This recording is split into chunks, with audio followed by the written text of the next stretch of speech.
सभी को नमस्कार। आप सबका वेलकम है ऑन माय यूट्यूब चैनल जिसका नाम है साहिल मलिक व्लॉग्स। अगर आप नहीं हो तो ज़रूर सब्सक्राइब और शेयर कीजिएगा वीडियोस को।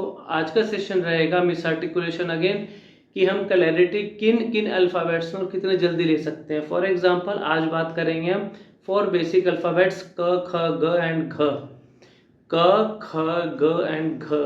छोटे बच्चों में ये प्रॉब्लम थोड़ी ज़्यादा आ जाती है, क्योंकि वो जब बाय बर्थ अगर बच्चा कुछ बोलने की कोशिश करता है वाइल अटरिंग दीज अल्फ़ाबेट्स, तो वहाँ प्रॉब्लम क्या आती है, क्लैरिटी, साफ नहीं बोल पाता बच्चा। कभी कभार लगता है माँ बाप को कि हाँ मेरा बच्चा बोल रहा है, लेकिन मोस्ट ऑफ द टाइम लगता है कि वो नहीं बोल पा रहा। अब इस टॉपिक के ऊपर मैं आज आपको अच्छे से एक्सप्लेन करूंगा, तो आपको ये प्रॉब्लम कभी रिपीट नहीं होगी।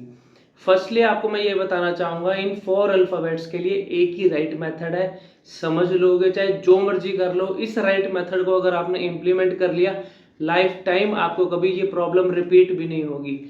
क ख ग और घ अगर नहीं बोला जा रहा बच्चे से, इजी मेथड है, फिंगर को लेके उसकी जीभ के ऊपर रखो। फॉर एग्जांपल मुझे देखिए, क ख ग घ, क ख ग घ।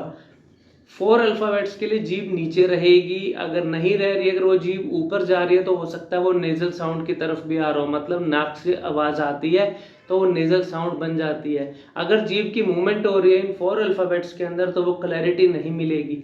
अगर जीभ की पोजीशन हमारी एक रह रही है, अगर नहीं रह रही तो फिंगर की हेल्प ले लेना, आपको क्लैरिटी सेम डे ही मिल जाएगी।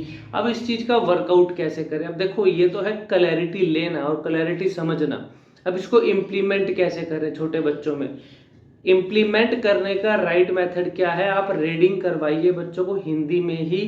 हिंदी में क्लैरिटी हम अच्छे से समझ सकते हैं और उस बच्चे को समझा भी सकते हैं एज कंपेयर टू इंग्लिश। अब इन 4 अल्फाबेट्स के लिए अगर मैं वर्कआउट कर रहा हूं, तो मुझे पहले उस बच्चे को रीडिंग, अगर मैं हिंदी की अगर एक लाइन लिखी है, कबूतर यहाँ रहता है, वो अपने घर गया था। अब ये मैंने 2 लाइनें बोली, कबूतर यहाँ रहता है, अपने घर गया था, यहाँ क भी आ गया और ग भी आ गया। अब फॉर एग्जाम्पल अगर मुझसे क नहीं बोला जा रहा, तो पहले उसको ऐसे बुलवाइए, कबूतर यहाँ रहता है, वह अपने घर गया। अब यहाँ पे ग आया, गया था। मतलब शुरू के 1-2 दिन के लिए एफर्ट कीजिए कि अल्फाबेट को सेपरेटली बुलवा के देखिए रीडिंग के टाइम पे भी।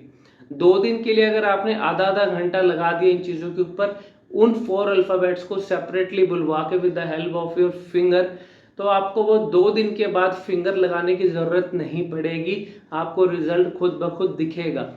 सेकेंडली, ये तो था इसका राइट मेथड। अब इससे भी इंपॉर्टेंट एक और बात है, बच्चे की स्पीड का ध्यान रखिए, वो किस स्पीड में अपनी बात को आपके साथ इंटरेक्शन कर रहा है। अगर बच्चा कुछ बोलने के समय बहुत ज़्यादा फास्टली भाग जाता है, तो उसको उसकी स्पीड को वहाँ रोकना चाहिए, उसको बोलना चाहिए आप इसी बात को थोड़ा सा कंफर्टेबली रिलैक्स होके नॉर्मल वे में बोले।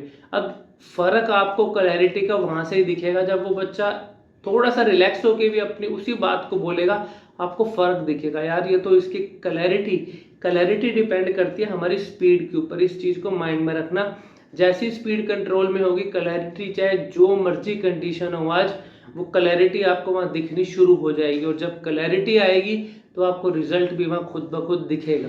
फिर भी कोई चीज नहीं समझ में आ रही, एक ऑनलाइन सेशन के लिए सामने आ जाना, 1-to-1 व्हाट्सएप पे वीडियो कॉल पे रहता है। और फिर भी कोई चीज अगर आपको इंक्वायरी लेनी है, तो वीडियो के कमेंट सेक्शन में लिखना। Happy to help you, god bless you.